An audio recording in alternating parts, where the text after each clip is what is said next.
오늘 우리에게 주신 하나님의 말씀은 예레미야 14장 10절에서 12절입니다. 구약성경 예레미야 14장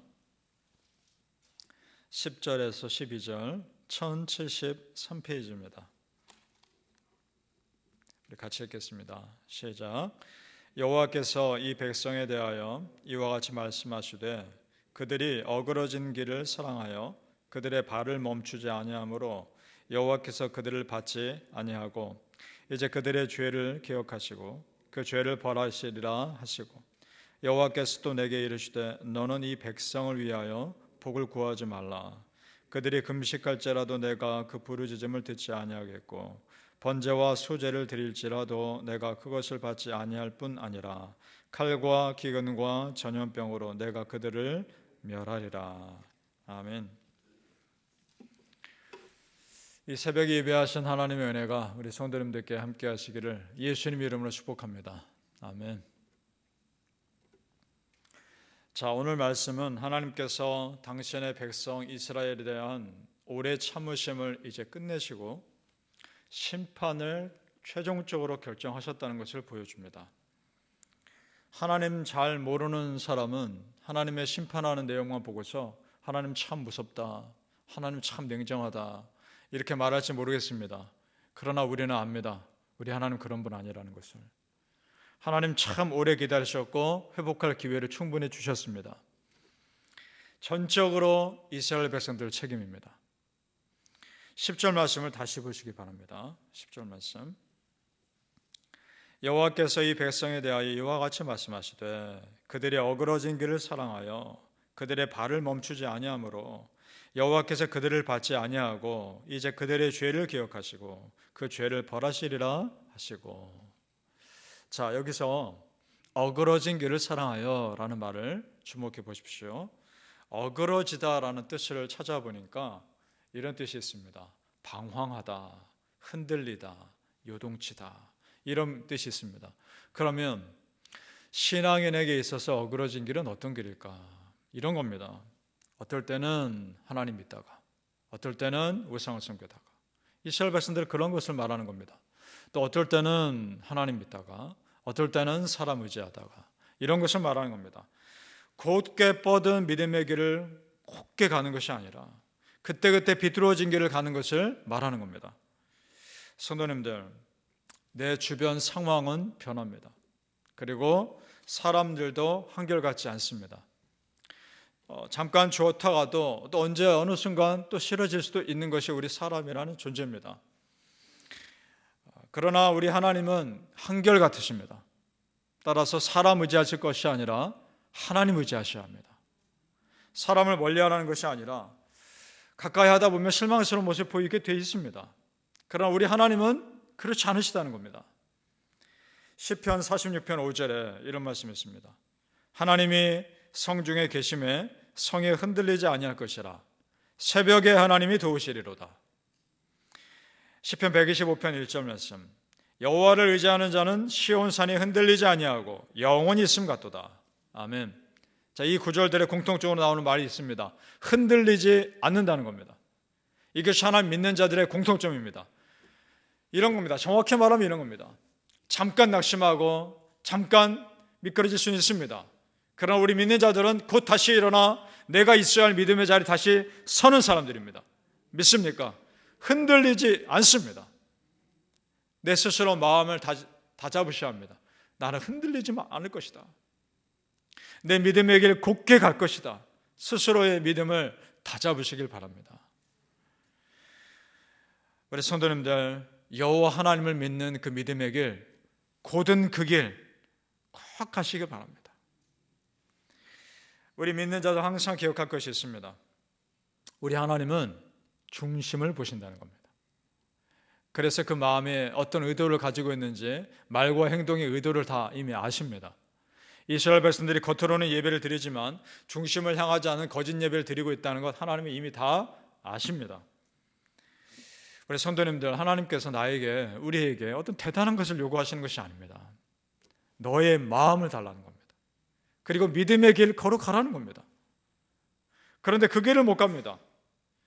잠언 23장 26절에 이런 말씀 나옵니다. 내 아들아, 네 마음을 나에게 주며 너의 눈으로 내 길을 즐거워할지어다. 아멘. 마음 달라는 겁니다. 근데 왜 그 길을 따라 그렇게 가지 못할까? 하나님께서 그 길을 가면 축복해 주신다고 약속하시는데도 왜 그 길을 못 갈까? 그것은 은혜를 사모하는 마음보다 세상에 대한 욕심이 훨씬 컸기 때문입니다. 욕심이 은혜를 삼켜버린 겁니다. 그래서 하나님도 오랫동안 기다리시다 못해 이제 은혜의 손을 거두십니다. 그랬더니 그 안에 자리 잡고 있던 죄가 드러납니다. 10절 말씀 여러분 끝부분 다시 보시면 이런 표현이 나옵니다. 10절 끝부분에 이제 그들의 죄를 기억하시고 그 죄를 벌하시리라. 아멘. 이렇게 말씀합니다. 그렇다면 성도님들, 여기서 우리가 생각해 볼 것이 있습니다. 그렇다면 지금은 그들이 그 전에는 죄를 안 졌단 말입니까? 그러니까 지금까지는 하나님의 은혜의 손이 덮고 있었던 겁니다. 은혜가 덮고 있었기에 죄가 드러나지 않았던 겁니다. 그러나 은혜의 손이 거두어지자 죄가 낱낱이 다 드러난 겁니다. 성도님들, 우리도 마찬가지입니다. 지금까지 하나님의 은혜의 손이 우리를 덮고 있었기에 우리가 이렇게 살아왔던 겁니다. 믿으십니까? 구약의 은혜의 상징 언약궤가 있죠. 언약궤의 그 뚜껑의 모양이 어떤 모양이냐 하면 천사 두 명이 서로 얼굴을 마주대고 있습니다. 그리고 날개를 이렇게 마주하며 날개가 서로 맞닿아 있습니다. 그리고 얼굴은 이 언약궤 밑을 바라보고 있습니다. 천사 둘이 큰 날개를 맞이하며 10계명이 들어있는 언약궤를 덮고 있는 겁니다. 하나님의 은혜가 덮고 있는 겁니다. 그 언약궤의 뚜껑을 속죄의 소라고도 합니다. 또는 시은좌라고도 합니다. 시은소라고도 합니다. mercy seat, 은혜가 덮는 자리라는 뜻입니다. 그러니까 구약 제사의 성소에 예배드리러 오는 사람들은 덮어주시는 은혜가 임했던 겁니다. 그 덮어주시는 은혜로 살았던 겁니다. 성도님들, 하나님의 덮어주시는 은혜를 사모하시기 바랍니다. 나는 내 죄를 덮을 능력 없습니다. 하나님이 나에게 은혜 덮어주시지 않으면 내 안에 있는 모난 부분들, 다듬어지지 않은 부분들이 그것들이 다 가시로 드러나서 또 다른 누군가를 찌를지 모르는 겁니다. 참으로 우리는 덮어주시는 은혜가 필요합니다. 그래서 시편 103편 12절 13절에 하나님의 은혜에 대해서 이렇게 말씀합니다. 동이 서에서 먼 것 같이 우리 죄가를 우리에게서 멀리 옮기셨으며 아버지가 자식을 긍휼히 여김같이 여호와께서는 자기를 경외하는 자를 긍휼히 여기시나니. 아멘. 믿으십니까? 하나님의 은혜는, 하나님의 용서하시는 은혜는 내 죄를 멀리 옮기셔서 기억하지 않으시는 겁니다. 그리고 나를 긍휼히 불쌍히 여겨 주시는 겁니다. 믿습니까? 바라기는 성도님들, 나를 불쌍히 여겨 주셔서 내 죄 기억하지 않으시는, 덮어주시는 하나님의 은혜가 항상 함께 하시기를 예수님 이름으로 축복합니다. 아멘. 하나님께서 당신의 속상함을 예레미야 선지자에게 다 표현합니다. 하나님도 참 속상하셨던 것 같습니다. 그래서 백성들 향해서 복을 구하지 말라, 그리고 기도하지도 말라, 내가 그들이 기도해도 듣지 않겠다 말씀하십니다. 여러분, 이것이 하나님의 진심이셨을까요?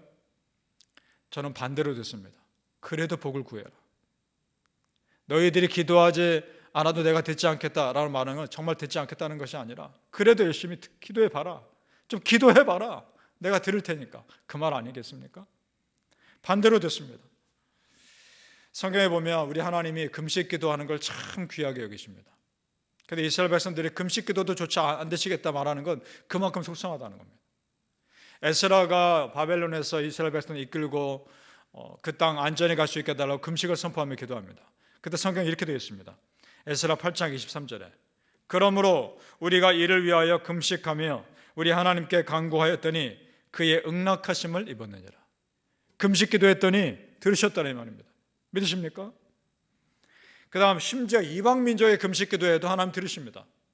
요나 선지자가 니느웨에 가서 복음 회개 메시지를 전했을 때 니느웨 백성들이 그 말을 듣고 회개합니다. 근데 이렇게 되어 있습니다. 요나 3장 5절 니느웨 사람들이 하나님을 믿고 금식을 선포하고 높고 낮은 자를 막론하고 굵은 베옷을 입은지라. 이거 보면 하나님 그들 기도 들으십니다. 금식 기도를 너무나 귀하게 여겨주시는 하나님이 이스라엘 백성들의 금식 기도를 해도 듣지 않으시겠다. 이 말은 이제 관계가 다 깨어졌다는 겁니다. 하나님이 냉정해서가 아닙니다. 이스라엘 백성들이 관계를 끊은 겁니다.